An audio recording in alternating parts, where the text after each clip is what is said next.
Постојано сме онлайн, нели? Стримаме филмови, праќаме мејлови, постојано сме поврзани со светот. Ама, дали некогаш застануваме да се запрашаме како сето тоа всушност функционира? Како еден клик тука, во истата секунда, може да испрати порака на другата страна на планетата? Епа, ајде да го демистифицираме токму тоа. Па зад секој екран се крие една огромна невидлива инфраструктура. Најдобро е да се замисли како еден глобален автопат за информации. Автопат кој им овозможува на сите наши уреди, од телефонот па се до паметниот фриџидер, да зборуваат еден ист заеднички јазик. Добро, еве што ќе поминеме во следните неколку минути. Ќе почнеме со тоа што точно е мрежа и зошто е толку клучна. Потоа ќе ги истражиме различните типови, од онаа домашната до глобалниот интернет. Ќе го запознаеме и хардверот што го овозможува сето тоа и на крај ќе дзирнеме што носи поврзаната иднина. Ајде да почнеме. Да почнеме од самата основа. Што е всушност мрежа? Замислите еден систем од патишта кои поврзуваат различни куќи. Епа, во дигиталниот свет, секоја куќа е уред, а патиштата се токму мрежата, што ги поврзува. Значи, суштината е ова. Компјутерска мрежа е наједноставно кажано група на поврзани уреди, а нивната единствена цел е да комуницираат и да споделуваат ресурси меѓу себе. Тоа е темелот врз кој е изграден целиот онлайн свет што го знаеме и го користиме секојдневно. Добро, сега знаеме што се мрежите, ама зошто се толку витални? Па затоа што ни даваат вистински дигитални супермоки кои ги користиме секој ден, често без воопшто да бидеме свесни за тоа. Ајде да ги погледнеме овие 4 примери кои го обликуваат нашето секојдневие. Прво, споделувањето ресурси. Замислете, еден печатач за цела канцеларија. Многу поефикасно и поекономично, нели? Потоа, комуникацијата. Инстант пораки, видеоповици, далечината практично веќе не постои. Тука е и споделувањето податоци, што овозможува тимска работа без никакви граници. И секако забавата, онлайн игри, стриминг на филмови и серии, се е возможно благодарение на мрежите. Секако, мрежите доаѓаат во различни големини. Сега ќе ги разгледаме двата основни типа, оние кои го покриваат само домот и оние кои го покриваат буквално целиот свет. Оваа споредба совршено ја покажува разликата. Лево ја имаме LAN или локална мрежа, таа е приватна, брза, идеална за уредите во еден дом или канцеларија. Десно е WAN, широка мрежа, која всушност ги поврзува сите тие мали локални мрежи на глобално ниво. А најголемата WAN мрежа што сите ја користиме, па се разбира, тоа е самиот интернет. Сега, за да постои една мрежа, потребен е цел тим од специализирани уреди кои работат заедно.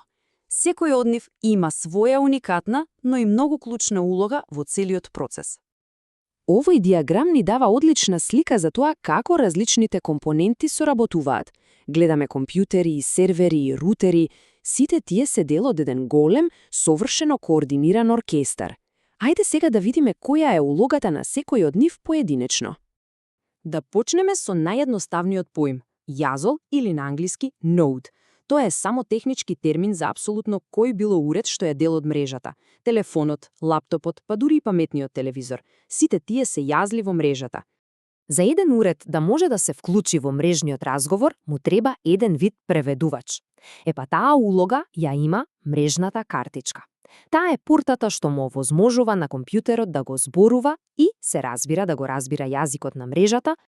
Добро, ако мрежната картичка е преведувачот, тогаш свичот е како локална пошта. Што прави тој? Ги прима сите пакети со податоци од уредите во истата мрежа, например, во една канцеларија, и се грижи секој пакет да стигне точно до примачот во таа иста мрежа. Значи, тој работи само локално. И тука на сцена стапува рутерот. Неговата работа е да ги поврзува различните мрежи. Тој е всушност мостот помеѓу нашата приватна, локална мрежа дома и онаа огромна јавна мрежа, односно интернетот. Оваа аналогија е едноставно совршена. Рутерот не само што ја праќа нашата дигитална пошта надвор, туку исто така знае како да го насочи дојдовниот сообраќај од интернетот до точниот уред во домот.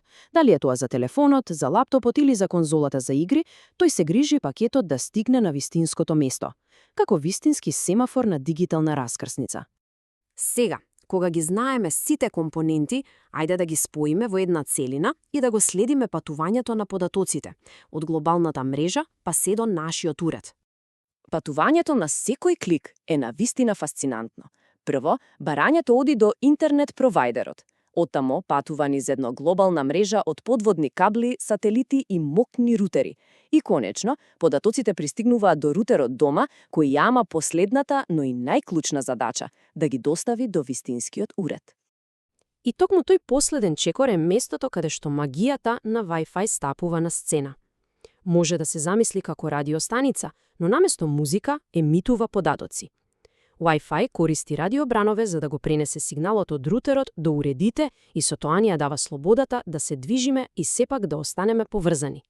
Со толкава поврзаност секако се појавуваат и нови предизвици, особено во однос на безбедноста. Но се отвораат и нови, возбудливи можности за иднината. Факт е дека колку повеќе се потпираме на мрежите, толку покритично станува да ги заштитиме информациите што патуваат низ нив. Тука нема компромис. Безбедноста не е опција, туку апсолутна неопходност. Постојат 3 основни начини на заштита. Силните лозинки се првата линија на одбрана, секако. Потоа, заштитните ѕидови, или фаерволи, делуваат како чувари на влезот, контролирајќи го сообраќајот. И на крај, енкрипцијата, која ги претвора податоците во нечитлив код додека патуваат. Така, дури и ако некој ги пресретне, тие ќе бидат потполно бескорисни.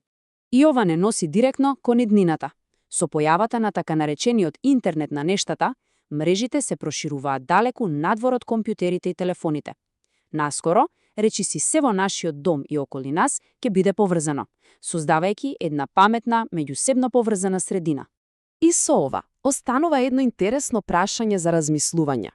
Во свет, каде што поврзаноста е насекаде и се станува паметно, што е она нешто што би сакале да го зачуваме само за себе, далеку од дигиталната мрежа? Вреди да се размисли, нели?